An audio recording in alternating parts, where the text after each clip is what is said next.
Everyone. Thank you all for being here today. Thank you, band, for leading us in worship. And isn't it great to be here and to see the work that God is doing, what we saw through the baptism, and to come and worship God together. So I'm so glad that we can all be doing this together now. For those of you who don't know me, I'm Ben. I'm a member and a community group leader here at Redeeming Grace Church. So if you're here for the first time, whether you're here for the baptism or you're a college student or whatever brought you here today, we're so glad you came. We're so glad you're here. And I just want to say welcome. So welcome. We're glad you're here.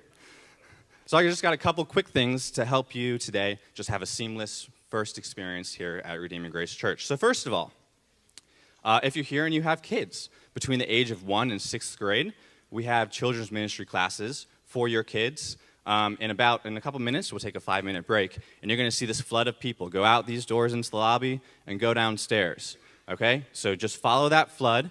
You might end up at the restroom where there's another flood of people going probably. But ideally, you go downstairs, and at the bottom of the stairs, there's a help desk, and they will help you there find the right class for your kids.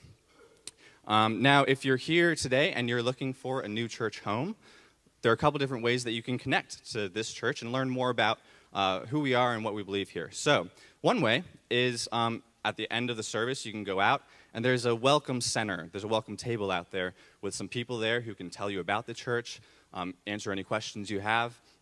So that's just out at the lobby. The second way that you can connect is if you're not really into the whole welcome center thing, as great as they are, you can go to our website. That's rgcfairfax.org.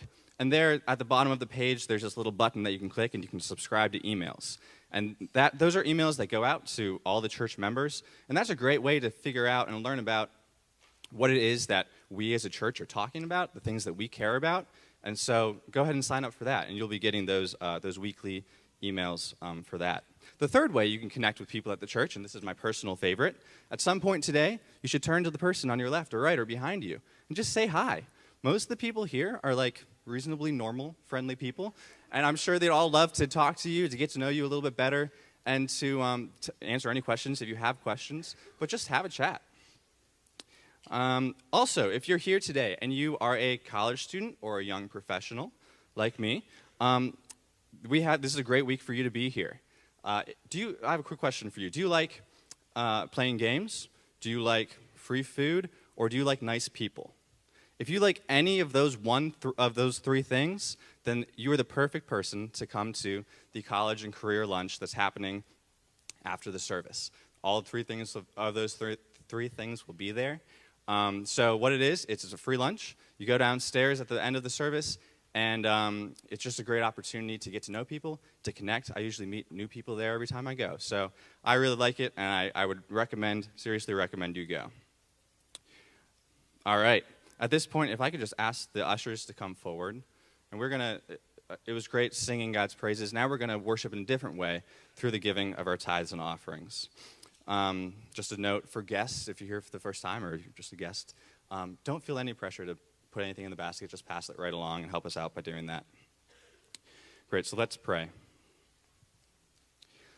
Lord, we thank you for this time. We thank you that we can come and we can worship you and that we can do that freely.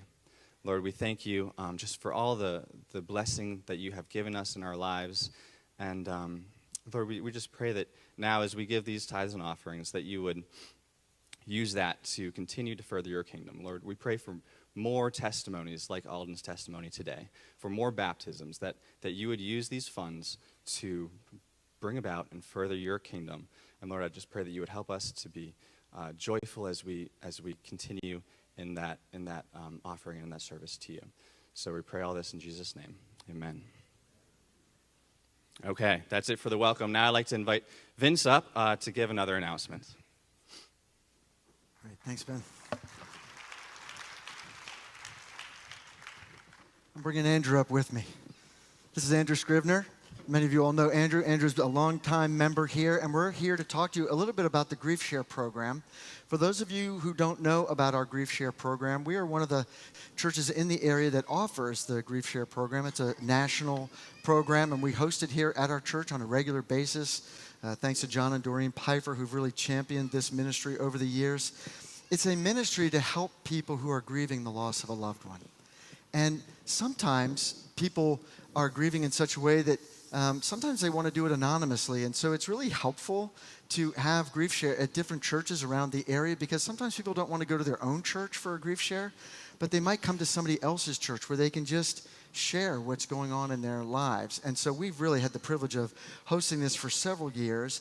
And one of the things about Grief Share is that around the holidays, they have a special class, just a one Saturday morning class called Surviving the Holidays. And I thought it would be helpful for us as a church to hear from Andrew about his experience with Grief Share, so that we can be envisioned for how God would use our church to reach into our community with the love of Christ. So we can care for our neighbors and our friends and people that we might come into contact with who we know are grieving but might not be showing it or might not really be willing to talk about it. But we want to encourage our church to be on the lookout for those who really might benefit from this course. So, Andrew, thanks for coming up here this morning. How did you first get involved with Grief Share? Well, that's a good question, Vince. We do need more ushers. So if you need... Oh, I'm sorry, that's the wrong question. Thanks for sharing, Andrew. That was really good. Thank you. I actually, so John and Doreen have come up and been able to share with us as a community about Grief Share, and so I got a call from him asking me if I wanted to be involved. And it was one of these things where I was like, well, I don't know. I mean, I did think that would perhaps be the best fit for my personality. I was a bit of a goofball, and that typically doesn't go well with grieving people. But as I thought about it, I said, well, the Lord had put it on my heart to want to try to grow in compassion. And so that's how I decided. I said, you know what, this is something I think I could get involved with. And the more I've been involved with it, the better it's been. It's been just a wonderfully rewarding experience to be able to just be with people in their pain and help them along. Yeah, and as the Grief Share material goes out, what do you see is most helpful to these people that come to these courses? Yeah, it's a combination of just very practical helps. It's the sort of thing that, if it's a recent loss, and I guess maybe that's one thing to back up, it doesn't have to be a recent loss for you to come to Grief Share. We have folks who lost someone, let's say 5-10 years ago, and sometimes people never dealt with their grief or never even really thought about it, and then something happens, and we'll call it a trigger event, and something just brings up a memory, and they're overwhelmed with grief. So it's to encourage people to come at any point in time. And so the material is very practical, but it's also it's unapologetically pointing people to Christ and to find their hope in God and hope in Christ. And kind of a theme verse, at least we've been using for this session, is from John 16:33, where Jesus, on the way to his death, he said, in this world you will have tribulation, but be of good cheer. I have overcome the world. Amen. And that is basically the theme of the program. It is just trying to walk along and be with people in that moment to find their hope in Christ and to overcome that tribulation, which obviously is very real in their lives at that point. Yeah. And so as you think about our church and how we can reach our community with the love of Christ, and we know in a community like ours there are people that have grief and situations involving grief all the time. How would you encourage our church to reach out to our neighbors and coworkers? What does that look like? Well, it's basically having conversations with people. You can certainly invite them. The Grief Share website is griefshare.org. But it's a matter of just talking to people. I think a lot of part of the problem with grief and people who have lost someone is we don't know what to say. Right? That's one of the things, and everyone wants to have that one thing that you can say to help this person and heal them, and you can't. And that's the point, is you can't. But through a process of their own self-discovery, of going through this course and the material, and spending time with God, spending time with the Scriptures, spending time with other grieving people, you see the healing happen. And that's one of the best things to see over the course. It's a 13-week program, and you can see people who just heal over the course of time, and it's a wonderful thing to see. So just talk to people and invite them. Say, hey, look, and maybe you would come with them. Joanne Chandler is coming with one of her friends and brought her, and it's been a wonderful experience that she just reached out, hey, this person just lost her son. I will go with you. And she's come, and it's just been a wonderful experience to be able to walk alongside her.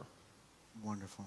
Well, we'll be offering the longer course after the first of the year, but this coming Saturday, December 8th, we're going to have a Surviving the Holidays, because sometimes the holidays in particular can be really hard for grieving people.